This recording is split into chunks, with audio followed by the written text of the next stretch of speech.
आपको बताएं कि हमास के खात्मे की क्या प्लानिंग है इजराइल की। उससे पहले ये वीडियो देख लीजिए जो अभी अभी आ रहे हैं। नॉर्थ गाजा के बैत लाहिया में इजराइल ने बड़ा हमला किया है। एज जनरल दत्ता सेड कि अभी समझौता लागू होने से पहले बहुत कुछ होना बाकी है और वो दिख रहा है। नॉर्थ गाजा के बैत लाहिया में देखिए कितना बड़ा धमाका किया है इजराइल ने।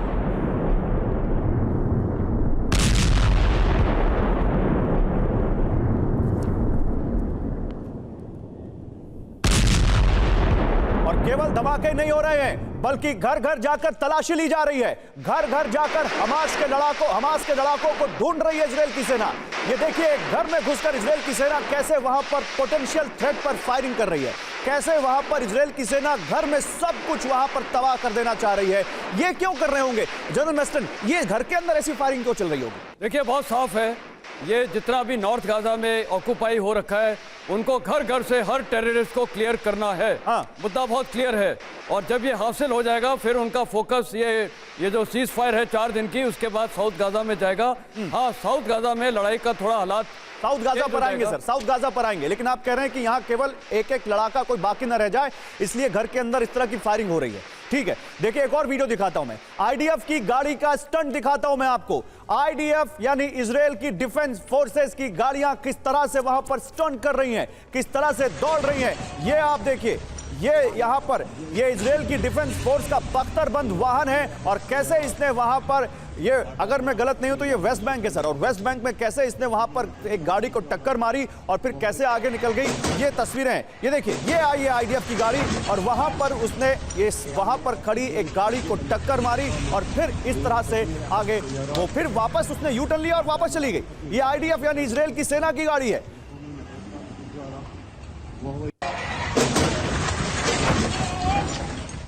तो 4 दिन का समझौता तो हो गया, लेकिन हमास को इससे कुछ फायदा तो है, कुछ नुकसान भी है। हमास का डेथ वारंट तो हम बता ही रहे हैं, लेकिन हमास के नफा नुकसान का गणित भी आपको दिखाते हैं। हमास को गाजा में फंसे बड़े नेताओं को सुरक्षा देने का मौका मिलेगा तो उसका नुकसान यह है कि इजराइल हमास के बड़े नेताओं को मार्क कर लेगा, चिन्हित कर लेगा। फायदा नुकसान दोनों देखिए हमास का। हमास को नया ठिकाना बनाने का फायदा होगा, लेकिन इजराइल को हमास के रूट मैप के पता चलने पर हमास को इससे नुकसान होगा। हमास को हथियारों का जखीरा बढ़ाने में मदद मिलेगी, अपने आप को रीअलाइन करने में मदद मिलेगी, लेकिन इजराइल को उस सप्लाई लाइन का पता चलेगा जिससे हमास तक हथियार पहुंचते हैं। हमास को मनोवैज्ञानिक बढ़त जरूर मिलेगी, लेकिन हमास का साथ देने वालों को इजराइल पहचान लेगा।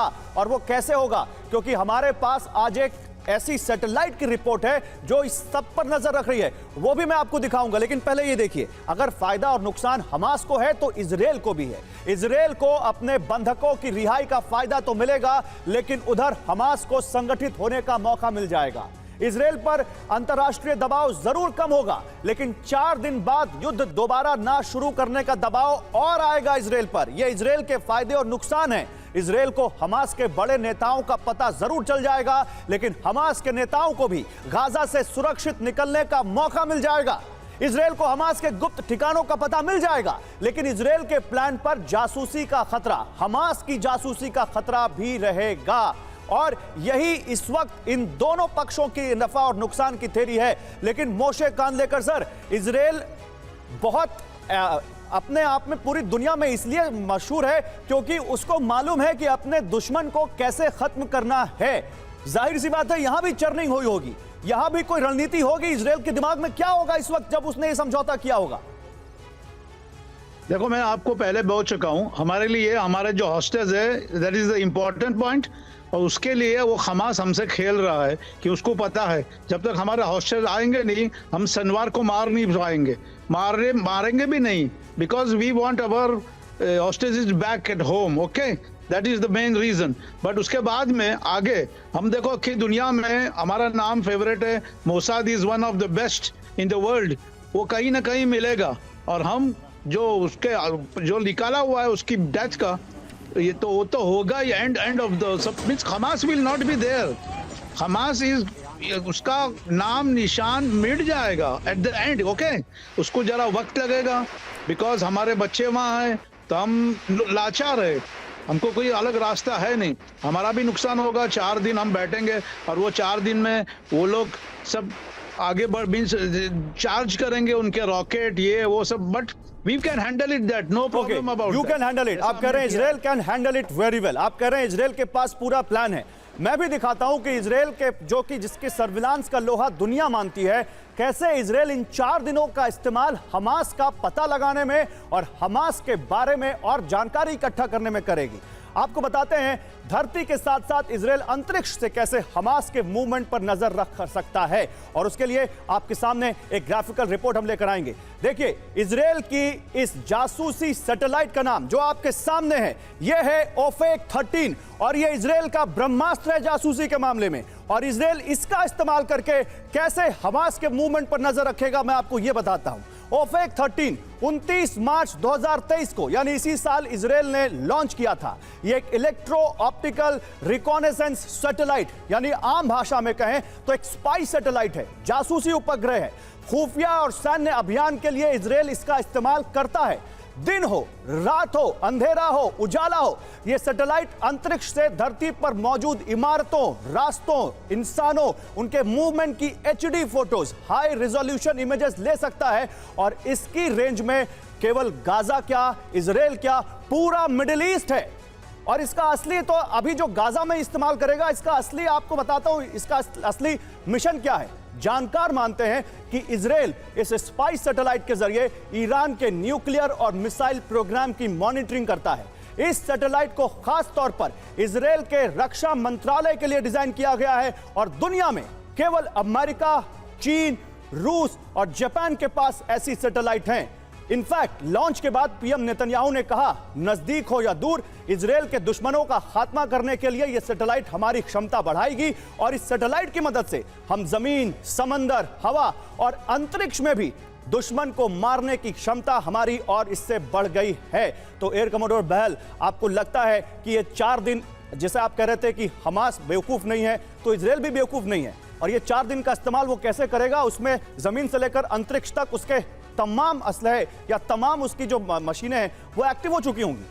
देखिए, आप एक बात तो गौरव बिल्कुल सही कह रहे हैं कि ये जो सैटेलाइट्स हैं, ये लो अर्थ ऑर्बिट में ऑर्बिट करती हैं, और इसका जो रेजोल्यूशंस हैं बहुत ही अच्छे हैं, और यहां तक कहा जाता है कि ये एक न्यूज़पेपर की हेडलाइन भी पढ़ सकती हैं. लेकिन साथ साथ में मैं ये भी कहूंगा, इनका ओवर हेड ऑर्बिट का एक टाइम होता है. ये कंटिन्यूअसली जैसे आप दिखा रहे हैं, तो ये ऐसे ऑर्बिट नहीं करती कि एक ही जगह पे खड़ी रहे. ये लो अर्थ में ऑर्बिट करती है, और इनका टाइम लगता है वापस उसी जगह पे आने का. हालांकि ये अपने कैमरास इनके टिल्ट किए जा सकते हैं और कुछ एरिया को कुछ समय के लिए कवर कर सकती हैं, लेकिन कंटिन्यूअस कवरेज एक सैटेलाइट नहीं कर सकती. और इनको जरूर अमेरिका के सैटेलाइट्स की भी मदद मिल रही होगी, जिससे ये कंटिन्यूअस कोई ना कोई सैटेलाइट उस जगह का पिक्चर उनको दे रही होगी.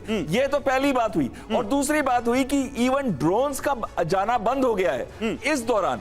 लेकिन ड्रोन्स ना भी जाएं तो, और अगर उनकी मूवमेंट ग्राउंड पे ना भी हो, पर उनकी अपनी इंटेलिजेंस एजेंसी तो काम कर ही रही होगी, और ये पता लगाने की कोशिश करेगी कि हमास कितना अपने आप को स्ट्रांग बना रहा है. लेकिन साथ में मैं ये भी कहना चाहूंगा कि हमास एक सिविलियन ऑर्गेनाइजेशन टाइप है, और उनको डिस्टिंग्विश करना सिविल से, सिविलियन टारगेट से और एक लड़ाकू से बहुत मुश्किल है. अगर आप देखें, जो आपके विजुअल्स भी दिखाते हैं, जब वो एंटी टैंक गाइडेड मिसाइल्स का इस्तेमाल करते हैं, तो उन्होंने कोई यूनिफॉर्म नहीं पहना. तो अगर उनके पास कोई वेपन सिस्टम नहीं है, तो मोसाद या कोई भी इंटेलिजेंस एजेंसी, अनलेस उनका अंदर से कोई इनपुट हो, वो कैसे पहचानेगी? नहीं, तो फिर यही तो सवाल है. फिर यही मोसाद हो या इजराइल की डिफेंस फोर्सेस हो, यही तो उनका चैलेंज है. इस पर बात करूंगा मैं मोशे कांदलेकर से. लेकिन जनरल दत्ता, मुझे ये बताइए, ये 4 दिन का जो समझौता होगा, क्या इसमें ड्रोन्स भी रुक जाएंगे? क्या इसमें एयर सर्विलांस भी रुक जाएगी? देखिए, ऐसा ये जो 4 दिन के दौरान सर्विलेंस नहीं रुकेगी. हाँ, ड्रोन्स अलग अलग प्रकार के ड्रोन्स हैं, हाई एल्टीट्यूड होते हैं, एयरक्राफ्ट हैं जो बिल्कुल इतनी हाइट पे उड़ता है कि जिनको डिटेक्ट नहीं कर सकते आप. उसके अलावा अमेरिका के सैटेलाइट भी मौजूद हैं, और इजराइल के अपने सैटेलाइट भी मौजूद हैं. और अमेरिका के सैटेलाइट के पास ये कैपेबिलिटी है, जब चाहे जिस एरिया को कवर करना चाहे उसको वो कवर कर पाते हैं. तो ये जो इंटेलिजेंस का इनपुट है लगातार इजराइल को मिलता रहेगा, और ये उसके माध्यम से ये डिटेक्ट कर पाएंगे अगर कोई मूवमेंट हमास का होगा, चाहे नॉर्थ में हो चाहे साउथ में हो. और साथ साथ में जो नॉर्थ गाजा में इजराइल ने ऑलरेडी अपना शिकंजा कस दिया है, उन्होंने ऑलरेडी सिविलियन पॉपुलेशन को वहां से निकल जाने की हिदायत दे रखी है। जबालिया कैंप से भी उन्होंने बोला सारे सिविलियन निकल जाएं। अगर वो नहीं निकलेंगे तो उनको हॉस्टाइल माना जाएगा। तो कहने का मतलब ये है कि चाहे उन्होंने यूनिफॉर्म पहनी है या नहीं पहनी है, अगर एक पर्टिकुलर टाइम के बाद वहां पे कोई मूवमेंट होता तो डिटेक्ट हो जाएगा। ओके, उसको वेरीफाई किया जा सकता है उसके। ठीक है, लेकिन फिर मैं अब ग्राउंड फोर्सेस के लिए पूछना चाहता हूं। जनरल मस्टन, देखिए हमने स्पेस की बात कर ली, हमने एयर सर्विलांस की बात कर ली, ग्राउंड पर क्या होगा इस समझौते के दौरान? मतलब जो ट्रूप्स जहां हैं वहीं रुक जाएंगी, उनके लिए कोई खास मैकेनिज्म होगा, क्या होगा उस दौरान?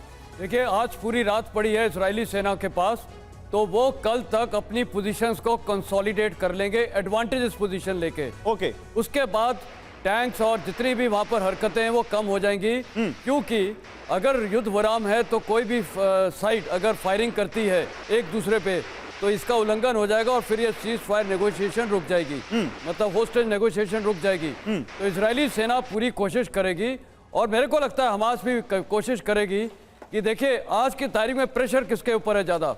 हमास के ऊपर है। हमास तो चाह रही है कि ये धीरे धीरे इजराइल सेना थोड़ा और ये हम इंटरनेशनल प्रेशर कम करा के, क्योंकि अगर होस्टेज रिलीज कर रहे हैं तो ये एक अच्छा जेस्चर भी देंगे, तो ये प्रेशर टैक्टिक्स है वो काम कर रही है। मतलब आपकी बात का मतलब ये जनरल मस्टन की बहुत कुछ चल रहा होगा इस वक्त, एक्शन भी चल रहा होगा और टेबल पर इस वक्त चर्निंग भी चल रही होगी, माथापच्ची चल रही है कि कैसे इस 4 दिनों का इस्तेमाल किया जाए और कैसे हमास के खिलाफ इनका इस्तेमाल किया जाए। और जैसा कि एयर कमोडोर बहल कर रहे हैं, हमास भी जरूर इस बारे में सोच रहा होगा।